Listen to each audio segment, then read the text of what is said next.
Some mothers get a phone call in the middle of the night that changes everything. I got 3 days of nothing, and that silence nearly destroyed me before my own sons ever said a word. My name is Margaret Cooper. I'm 52 years old and I run Anvil Biomed out of Shaker Heights, Ohio. We calibrate and repair the machines hospitals cannot afford to lose. MRI units, surgical lasers, equipment that beeps, hums, and keeps people alive. I built that company with my hands, my back, and years of missed sleep. I built it so my sons would never know what it felt like to go without. My mother left when I was 6 and never came home. Nobody taught me how to braid my hair. Nobody sat beside me when I was scared and told me everything would be all right. So when Harry was born and Darren came 2 years later, I made myself a promise. My boys would never know that kind of emptiness. For 25 years, I kept that promise. Then, on a Tuesday in late May, a lease renewal notice arrived for Harry's apartment in Miami. It was a luxury high-rise in Brickell with a wraparound balcony overlooking Biscayne Bay. I had co-signed the lease when Harry got his first serious job. My credit and signature were the invisible steel beam holding the place up. The renewal was due in 5 days. The property manager needed one detail confirmed about Harry's income before I signed. One phone call. 30 seconds. I called him from my office straight to voicemail. Hey honey, it's Mom. I've got the lease paperwork. Call me when you get a second. By the next afternoon, he still had not answered. That was unusual but not terrifying. Harry could be careless with his phone. I called Darren, assuming he would know where his brother was. Voicemail. I left another message. Guys, I need to hear from you. Harry's renewal deadline is coming up. That night my husband, Gary, noticed I had barely touched dinner. The boys aren't answering, I told him.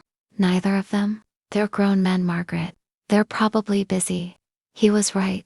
So why did my stomach feel like it was folding in on itself? By the 3rd day, annoyance had become terror. I called Harry 7 times. Darren 5. Nothing. I stopped eating. I stopped sleeping. Every time I closed my eyes, I saw wreckage on Interstate 95. I saw police officers standing on our porch with their hats in their hands. When you lose a mother at 6, part of you never stops expecting the world to take people without warning. At 1 o'clock in the morning, I sat on the edge of our bed with my phone in my hand. Gary sat up behind me. Margaret, come to bed. Something is wrong. My voice cracked in a way I had not heard since my mother's funeral. 3 days, Gary. Both of them. That isn't normal. He looked at me and I saw the fear reach him too. Pack a bag, I said. We're flying to Miami. We took the first flight out of Cleveland. Gary held my hand while I imagined every tragedy a mother's mind can create at 30,000 feet. None of them prepared me for what was behind Harry's door. We landed after 2 o'clock. I rented a Lincoln Navigator and drove straight to Brickell. The building rose above the skyline in glass and chrome. We rode to the 14th floor without speaking. My hand was shaking when I raised it to knock. Then I heard music, laughter. Balloons were taped beside the door. For half a second, relief hit me so hard, my knees almost gave out. They were alive. Harry opened the door holding a drink. His smile froze. What are you doing here? Not Mom, not Dad, not even, is everything okay? I stared at him. I've been calling. We thought something happened to you. Gary stepped forward. We were sick with worry. Harry rolled his eyes. We didn't answer because we didn't want to talk to you. My heart seemed to stop. Stop calling us, he continued. We have our own lives. You're suffocating us. Stay on your own. Behind him, the balloons shifted gently in the air conditioning. I had worked 12-hour shifts, built a company, raised 2 sons, and spent 25 years trying to give them the childhood I never had. Nothing landed like those words. A young woman appeared beside Harry holding a pink drink. Honestly, she said, crossing her arms, do you ever stop hovering? I blinked at her. I'm sorry, who are you? The woman raised her left hand. A ring flashed under the hallway lights. I'm Haley, his fiance. She looked at me like I was a stranger. This is our engagement party, which you're currently ruining by showing up uninvited. Our son was engaged. We found out while being told to leave. Gary's face collapsed in a way I had never seen in 28 years of marriage. Inside our fireproof safe at home was my mother's antique ring. I had kept it polished for 20 years, wrapped in faded blue cloth, waiting for the day I could give it to the woman Harry chose. My mother had worn that ring before she disappeared from my life. It was the only thing I had left from her. I had imagined placing it in my future daughter-in-law's hand. I had imagined telling her the story. I never imagined standing outside my son's engagement party like an intruder. Darren appeared carrying a tray of food and groaned when he saw us. "Are you serious? You couldn't let us have one day?" Something inside me steadied. I didn't come to ruin anything. My voice was quiet. "Harry's lease renewal is due tomorrow. I'm the guarantor and the property manager needed a detail confirmed. I called both of you for 3 days." Darren laughed. "Here comes the savior complex." He shook his head. "You think because you signed some paper you get to track us?" Harry nodded. "You use money and fixing things to keep tabs on us. I pay my own rent now.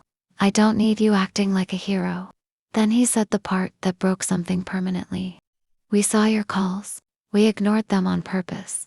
He looked at his brother. "We wanted to see how long it would take you to get the hint." For 3 nights, I had imagined my sons dead. They had watched my name appear on their screens and let me suffer to teach me a lesson. Haley gestured toward the elevator. "We're celebrating with people who actually matter. Please leave." I did not yell. I looked at the sons I had spent my life protecting. They were standing in an apartment, my signature made possible telling their mother. She did not matter. I took Gary's hand and turned toward the elevator. They wanted to be on their own. They were about to receive exactly what they had asked for. I cried silently all the way to the airport. Halfway there, I finally spoke. 20 years, Gary." My voice trembled. "I kept that ring polished for 20 years. I stared through the window. My mother wore it when I was a little girl. I kept it because I thought one day I would give it to the woman Harry loved." I looked down at my hands. I imagined telling her the story. Then I laughed once. A broken, empty sound. I never imagined being told I was ruining a party I didn't even know existed. Gary held my hand. On the flight home, something changed inside me. I had given my sons everything I never had, and somehow they had learned to see love as interference and support as control. By the time we landed in Cleveland, the frightened mother, who had boarded that morning, was gone. The woman who had spent her whole life trying to make sure her children never felt abandoned was finally forced to understand something. You can give someone everything, and they can still decide you gave too much. We reached home after 10 o'clock. I made it 2 steps into the living room before my knees gave out. I fell onto the rug my mother had given me before she disappeared from my life, and I cried like someone had died. Gary sat on the floor and held me. "Where did we go wrong?" I asked. "I was there for everything." Gary lifted my face. "You didn't turn them into this. They did that themselves." I looked at him. He continued. "You gave them a life they never had to work for. People who never work for something never learn to value it." That night we agreed on one thing. Whatever happened next, we would move together. At 8:02 the following morning, I called our attorney, Paul Hopper. "I need my name removed from Harry's lease guarantee before the renewal closes." Paul paused. "You understand the building will flag the renewal immediately. No grace period. Without your guarantee, he may not qualify." "I understand. You're certain?" I looked at the faded blue cloth sitting inside the safe. "I've never been more certain." By noon, the withdrawal was processed. At midnight, the renewal window closed without my signature. For the first time in 2 years, there was no invisible steel beam holding Harry's apartment up. 2 days later, he called. "Mom, there's a mistake." "There is no mistake. The building says there's no guarantor." They served us a notice to vacate, and the temporary penalty is doubling the rent. Silence. He withdrew. "Yes. Why would you do that?" I closed my eyes. "You told me to stay on my own. I can't qualify on my income. If they file an eviction case, my credit will be destroyed. Haley and I won't be able to rent anywhere. You told me you didn't need me." "Mom, please call them. Tell them it was a mistake." "It wasn't." I ended the call. Harry and Haley packed before the building could file in court. Security stood beside the elevator while Harry rolled his belongings through the same lobby where he had told me I was ruining his engagement party. That is the thing about being a fixer. When you stop fixing, the world does not collapse. It becomes honest. Over the next week, I examined every financial thread, tying my sons to me. Harry had a business line of credit secured by my company's assets.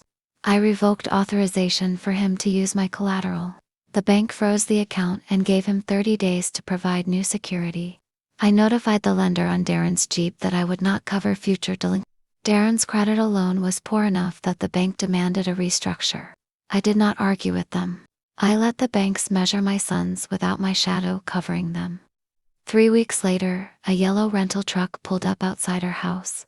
Harry and Darren had driven 18 hours from Miami, without the credit line. Harry's business had collapsed. Without my signature, the lifestyle they believed they had built disappeared. They entered the same living room where I had fallen apart. Harry was crying. "How could you do this to us?" I stared at him. "We're your family.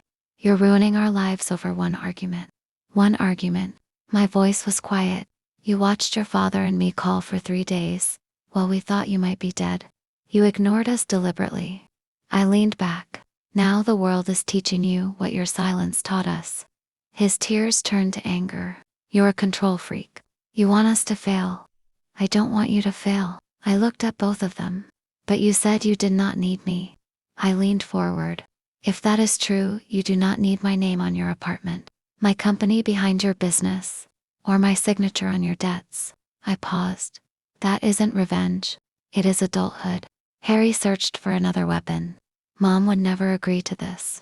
I almost laughed. Then I realized he was talking about me. He had forgotten that I was the mother who had built the company, the mother who had signed the guarantees, the mother who had made the decisions. Gary stepped out of the kitchen. "Your mother and I made the decision together." His voice was steady. "We are honoring your request to be left alone." Darren stared at me. "Mom, you can't be serious." I stood. "You wanted us out of your lives." I looked at my sons one last time. "We're out. Good luck." For the first time, they understood this was not a bluff. They left blaming us for their eviction, their debt, and their collapsed plans. But the silence after the door closed did not feel like grief. It felt like peace. The following week I met Paul again. "I want the trust rewritten." "How completely?" "If I die first, everything goes to Gary. If he dies first, everything comes to me." Paul nodded. "When we are both gone, the boys receive nothing." He waited. "The estate goes to scholarships for children who grew up without a mother." Paul looked at me. I continued. "Children whose mothers worked 2 jobs. Children who slept in apartments with empty refrigerators. Children who would give anything to have a mother call and ask how their day went." He nodded and opened the file. I had spent my life trying to become the mother I never had the chance to be. My sons treated that love as something disposable.